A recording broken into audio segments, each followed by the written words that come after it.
I'm flipping through the book out here. I had one that got me today earlier, and now I can't remember what it is. But sometimes it's fun to just flip through a hymn book and see what you recognize, see what you don't recognize, and learn something new. But also, there are certain songs that you connect with throughout your life, and you get reminded of them.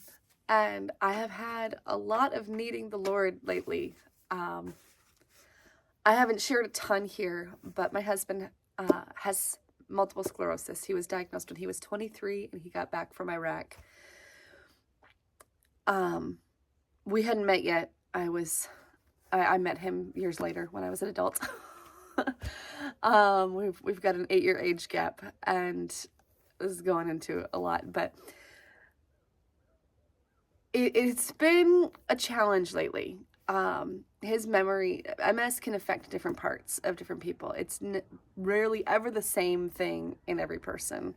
For him, it affects the right side of his body, the entire right side of his body. At one point, when he was diagnosed, he basically became like a stroke victim and lost entire feeling and ability on the entire right half of his body, and had to relearn how to walk and write and eat and feed himself and all of those things. And he was down for 6 weeks.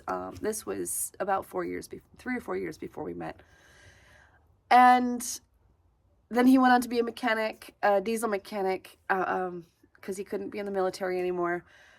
And then he couldn't be a diesel mechanic because his memory started going, and he wouldn't remember if he would put a bolt. He was working for John Deere, a massive John Deere facility in Illinois, and on very, very, very expensive equipment. If you're in the agricultural world, you know how expensive combines and other tractors can be, and he did not feel like it was fair to keep his job with John Deere. And the birds just came in. They didn't notice I was here. Barn swallow time. They're not happy I'm in their space. He didn't think it was fair to keep his job there, even though they were willing to accommodate him, because he couldn't remember things. And this has been, it's been 17 years since his diagnosis. He was 23. He's 40 now. He'll be 41 in a couple of months. And lately, it's not just little bits of memory, it's big chunks of memory that are going. Dementia is something that happens in quite a few MS people, or people diagnosed with MS, depending on where the lesions are. It's been hard to realize that things are going south more. On the days that he's doing well, and he's been doing really well the last couple of weeks, I forget. And it's wonderful to forget that there's anything wrong. But over the last year, he's been 60 to 70% down. And when I say down, I mean, he can't get out of his chair. He just can't do anything more than a couple of minutes. Just exhausted. If there's sickness around, it hits him harder and longer by a lot than anyone else in the house, or, about like the immune system of an infant is basically how we describe it. We are extremely grateful that we get to be together a lot and all the time, but there comes a point where we have to realize I need to come up with an income to support us if anything happens. And this is going into major story time. I'm going to sing this in just a minute, and hopefully I can load this video. It's going to be longer, and I might have to wait. I'll probably have to wait till another day to load it when I'm in town, or until we get better internet this week. That's happening. I know I go on lots of tangents. For those of you who don't mind, thanks for being here still. Anyhow, I don't want to share these things until I have pressed through with the Lord, and I know that He is with me, and that I am in a trusting place with Him, because I have had times where I am in deep need and I just need to go and talk to somebody.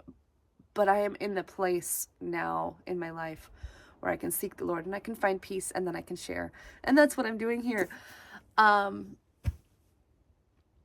this song, I Need Thee Every Hour, has been something I have had to sing in those moments where the pain is so deep where I think about what's next.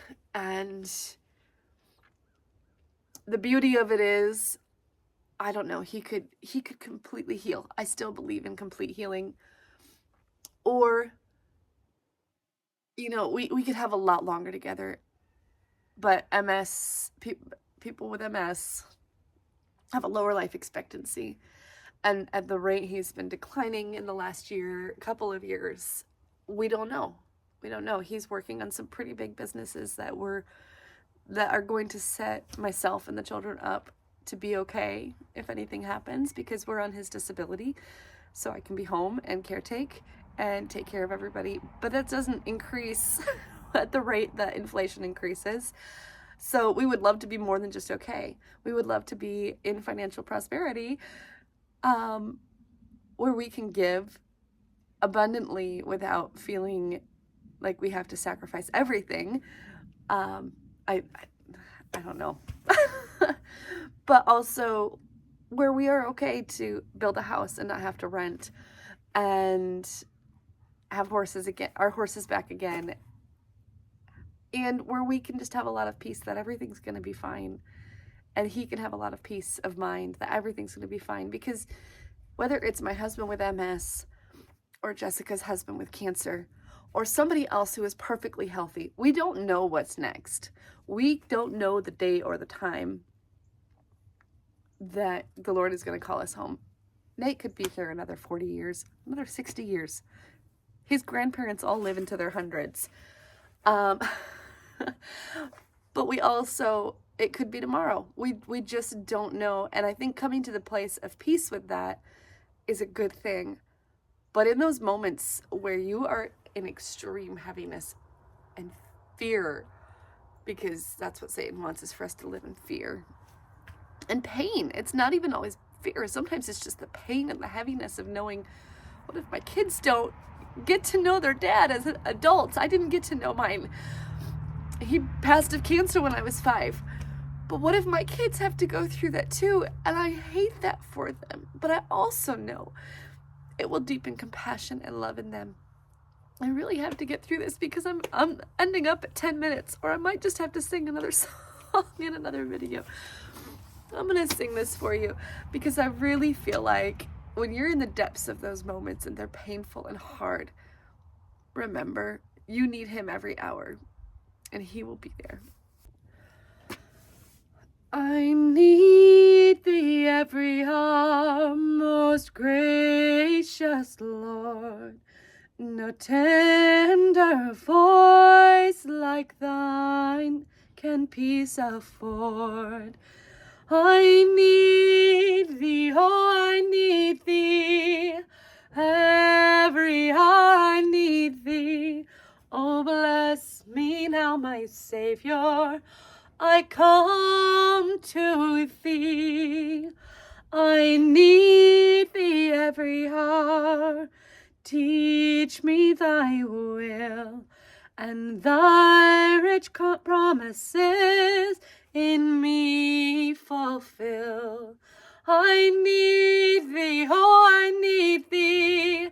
Every hour I need thee.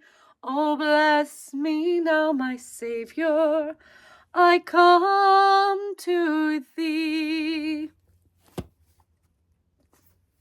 I love you. I hope you are blessed. Please don't feel bad for me in this story. Just pray.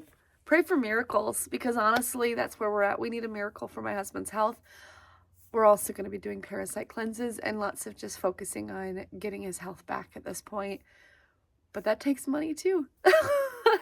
Sometimes we give up on it because it's just we can't do anything else in life. So that's a huge part of our motivation for moving forward.